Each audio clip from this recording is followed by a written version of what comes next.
Hi, so I am the hormonal cycle optimization coach, and I focus primarily on empowering women in business to optimize the power of their hormonal cycle and basically replace inconsistency with success. And I am based in Essex, but I work with people all around the country. And I do this through coaching on either a one-to-one basis virtually. But later this year, I'm actually going to be launching my first group program, which is really exciting. And I'm also a speaker as well. Earlier this year, I had an amazing opportunity to become a TEDx speaker at the University of Essex, which was amazing. And I talked specifically there on how hormonal cycle alignment could be a solution to burnout. So I use that as a platform to go into corporates as well and talk about bringing the topic of periods in the workplace into open conversation, and really just enable them to provide adequate support model for people with periods.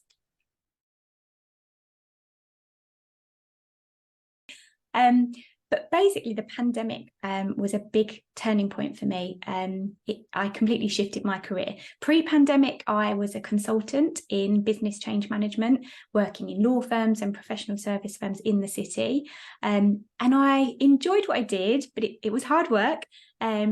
And I would often take time off between contracts to recharge my batteries, basically. And at the time of the pandemic, I was actually away from work and I was volunteering with a triathlon coaching company in Mallorca. Literally living the dream, cycling every day in the sunshine. But sadly, because of COVID, I had to return back to the UK. And obviously work was quite difficult to get at that time. So I had one of those moments where I thought, what is it I really want to do? What do I love about what I do? And how can I do that for myself? And so I took the time to study and qualify as a health and a life coach. And since then, I've dabbled in a little bit of consulting still, but I know this is where my passion lies. And I've had a daughter now, so my priorities have changed a little bit. And I started off focusing on mindset and personal development coaching, quite generic.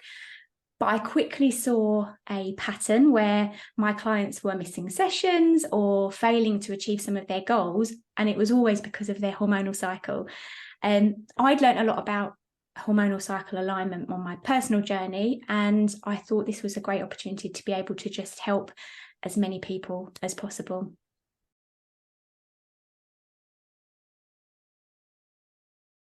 I'd love to have a magic wand that could just give me more time. That would, if I could make that, I'd probably make millions by selling it to people. But yeah, for my business, I mean, internally, I know I've got like a million systems, and I need to kind of get control of that behind the scenes. And for someone to come in and help me do all of that would be amazing. But in terms of my outward facing side and helping more and more people just to empower as many women as possible, and I say women, but actually it is wider than just women. You've got transgender, non-binary people who have periods that don't necessarily identify as a woman, and even just getting that message out there is something. I do say women a lot because that's mostly the people that I do work with, and it's my experience as well. But just trying to help as many people become more and more aware, bringing it into the normal conversation so that people just feel it's acceptable to talk about it, and empowering people as much as possible. It's a great question, and it's something that I really want to do. And I am talking to a school at the moment actually about going in and doing some talks for their sixth form age group, because it is a great opportunity to start that learning journey off as early as possible. And I'm massively passionate about that, and it's something, as I said, if I had that magic wand to get more time, I could do so many more things and help so many more people. But it's just at the moment trying to juggle all of that. But absolutely, that's something that I would love to be able to do more of. There's a whole piece around mindset around it, culture. What beliefs do we have? What do we grow up believing that a period is, and how it is going to affect us? Because we're often very much influenced by those around us and the experiences that they have had. And that's why it's still sometimes quite a taboo, because generations back, it wasn't something that was talked about. And so there's a bit of a piece of work that I do around mindset shifting and actually refocusing people onto what do they want their period to be for them? How do they want to focus on it?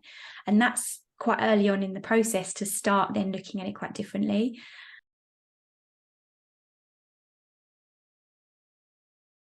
Networking is something I massively underestimated at the start of my, I guess, entrepreneurial journey.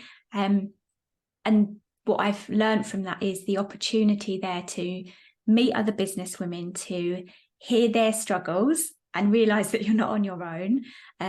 It's a place to ask stupid questions and no one judges you. People just generally want to help each other. And I found that quite surprising at the start.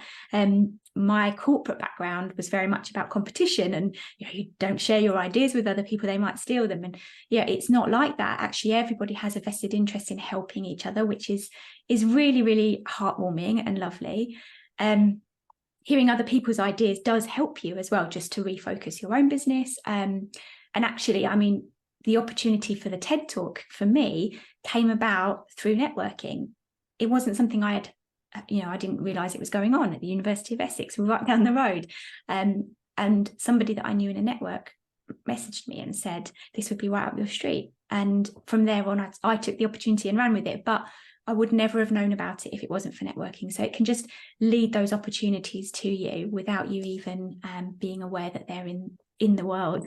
And you can spend hours, researching something on the internet that you could go to a group of people and ask them, and they can tell you their experience and what they've done, what they've learned from what they've done, and give you a really good sound advice for you to take away very, very quickly, rather than spending hours going into this never-ending tunnel of doom. I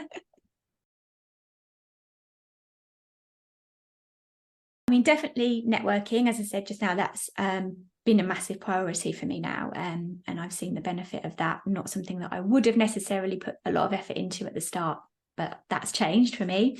I would say definitely take and make opportunities.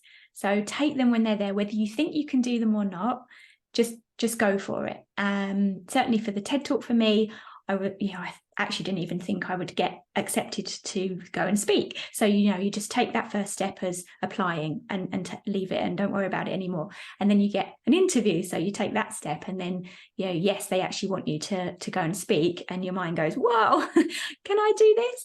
And you totally can, by just taking those small steps and making progress. And you'll be surprised at how much you learn and grow through that process. And a piece of advice that I had early on in my career and will hold with me forever is taking imperfect action. So I am definitely describe myself as a recovering perfectionist, and I find it quite hard sometimes to actually put things out there that maybe I don't see as perfect, and you can end up procrastinating and spending so long over these things. But just doing it and not overthinking it and taking that action, and what's the worst that can happen? And a lot of these times it's nothing. Social media stuff is a big one I see lots of women struggling with. Just put stuff out there. If people don't like it, you learn from that, and that's how you can grow. There are certain times of the month where you are going to procrastinate more, and you are going to struggle to focus, and you are going to feel more of that imposter syndrome. So the work that I do with people is around focusing on certain types of work at that time, so that you're going to minimize that impact on you and the work that you're doing. I've not done that same exercise with a man to know how much they procrastinate as well. I think, I don't want to make a bold statement actually.